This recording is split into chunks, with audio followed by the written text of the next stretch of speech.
नमस्कार मित्रांनो, शुभ सकाळ। तर आपण आलो आहे आज ओलाची पहिली ट्रिप घेऊन चिंचवड गावामध्ये। मग चिंचवड गावामध्ये आल्यानंतर मी इथं आलं की मला ते पहिलं एक माऊली रसवंती म्हणून आहे इथं, फक्त 10 रुपयाला जम्बो ग्लास।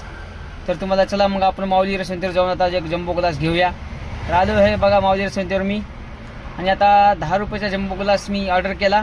इथं सेल्फ सर्व्हिस आहे, पहिलं काउंटरला तिकीट घ्यावं लागतं। ते हे तिकीट घेतलं आणि हे बघा आता मी माऊली रसवंतीवर आता रस पितोय। तर त्यांनी रसाचे भरपूर उसाच्या रसाचे आरोग्य लाभ दाखवलेत, आणि जम्बो ग्लास फक्त 10 रुपयाला, आणि ओरिजिनल यांची पहिली शाखा चिंचवड गावामध्येच आहे, आणि दुसऱ्या कोथरूड, रागणी फाटा इकडे 2-3 शाखा आहेत। तर हे बघा उसाचा ताजा रस पिण्यामध्ये आनंद वेगळाच आहे मित्रांनो। चहा वगैरे दुसरं काय पिण्यापेक्षा आता हिवाळा दिवस सुरू झाला तर तुम्ही उसाचे रस हे आरोग्याला आपल्या योग्य आहे। तर धन्यवाद, तुम्ही पण एकदा नक्की भेट द्या माऊली रसवंतीला।